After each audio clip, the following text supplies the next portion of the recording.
We're joining the dark side as we review set number 75096, Sith Infiltrator, here on TalkBricks.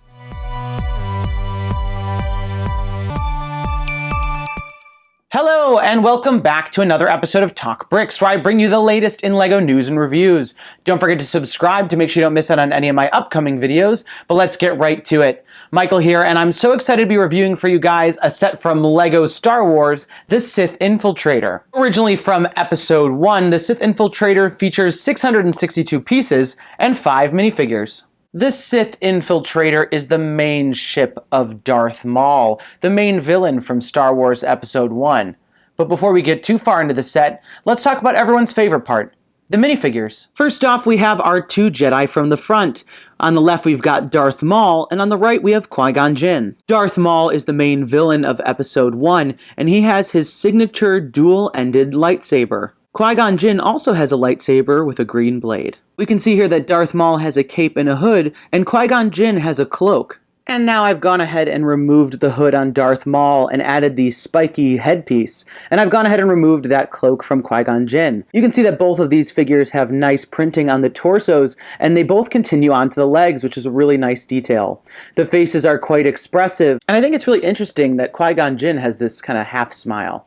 And here we have both minifigures from the back. You can see that Darth Maul doesn't have a second print on his face, and Qui-Gon Jinn's second print is more angry. We see some nice continuation of the print from the front, and these really have a nice complete look. And here we have 3 more minifigures. From left to right we have Watto, Anakin, and of course R2-D2. Watto looks really great. It's a kind of rubber plastic mold that creates his head, body, and wings. There's a lot of intricate details with all the different colors and the prints for the eyes and the kind of stitching on his vest. Anakin is the exact same one that we got in the Naboo Starfighter, and I think this is a nice torso print, but the face doesn't look so great to me. R2-D2 on the right looks really great. I especially like the silver dome piece with all the different printing on top. And here we have the 3 minifigures from the back. We can see Watto's wings there kind of poking out, and they're bendable as they're that rubber material. Anakin has a nice printing on the back, and he has this kind of sad face, which I like a lot more than the front face. There's no main printing on the body of R2-D2, but we do get the rest of the 360 on the top. Here we have all 5 minifigures from the front, and here we have all of them from the back. And here we have the Sith Infiltrator.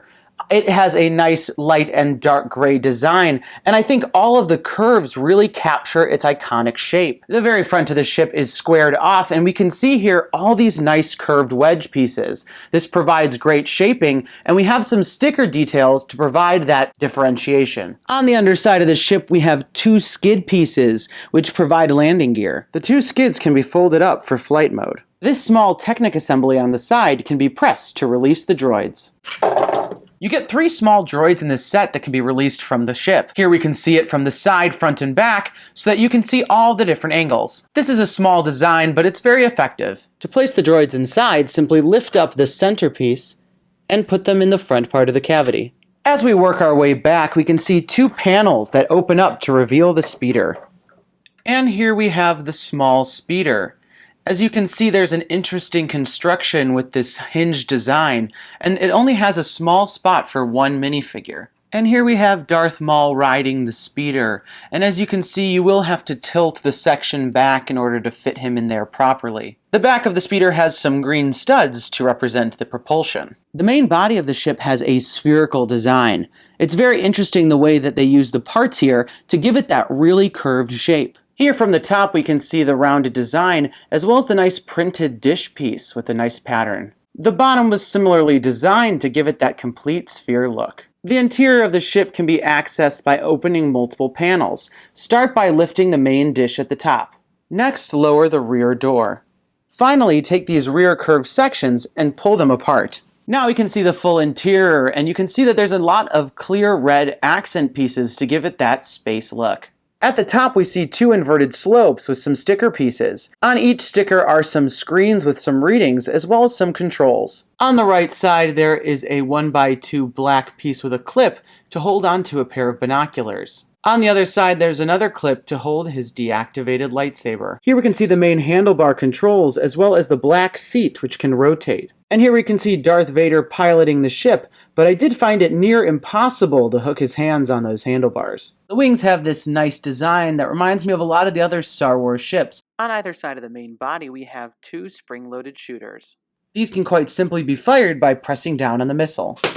The back of the wing has this nice curved design, and I really like the little details of the red lights at the back. The wing tips can be opened on these hinge joints to put it into flight mode. And here's what the ship looks like in flight mode. And here we have everything back together for my final thoughts. At $89.99, I was very worried about this set, and to be honest, we've gotten quite a few Sith Infiltrators in the past, so what was going to make this one stand apart? But even with all that heavy skepticism, I really did enjoy the build.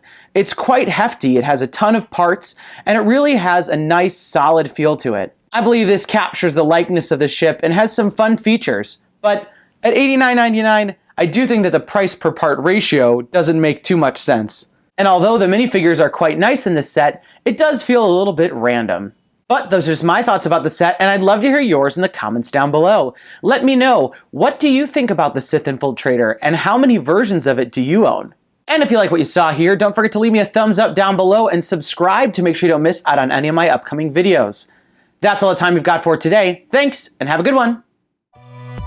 Hey guys, did you miss my review of Jokerland? Click on this annotation to watch that video. And don't forget to subscribe to make sure you don't miss out on any of my upcoming videos. We did it! That's a wrap, folks. We did it. That's a wrap. That's a wrap. Alright, you guys can all go. Thank you. Thank you. That's a wrap, guys. That's a wrap.